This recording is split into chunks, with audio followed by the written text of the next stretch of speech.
Music director चंदन बाबू। जब से चढ़ल सखी फागुन महीना निक न लागे लसैया के बिना।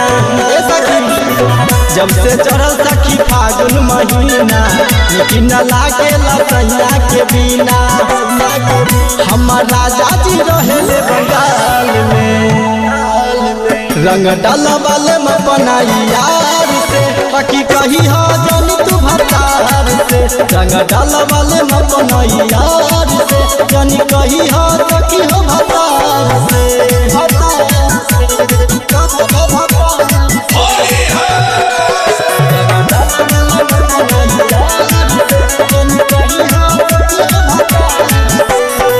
गबना करा के गईले परदेश में कैसे जिया तानी सखी पगली के भेष में।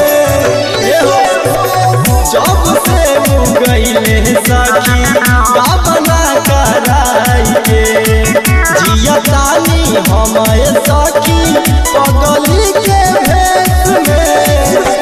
हमर सैया जी ने पूछे हाल से रंग डालबल में बनाई यार से जानी कही हो सखी हो भतार से। रंग डालबल में बनाई यार से जानी कही हो सखी हो भतार से। म्यूजिक डायरेक्टर चंदन बाबू।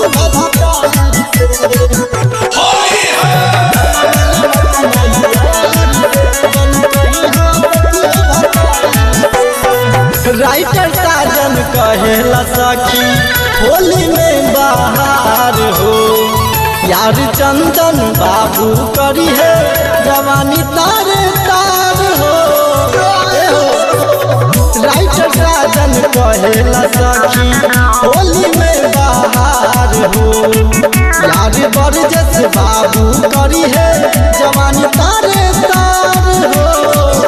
हमरा रंग नहीं भावे गुलाल के रंग डालबल में बनाई यार से जानी कही हो सखी हो भतार से।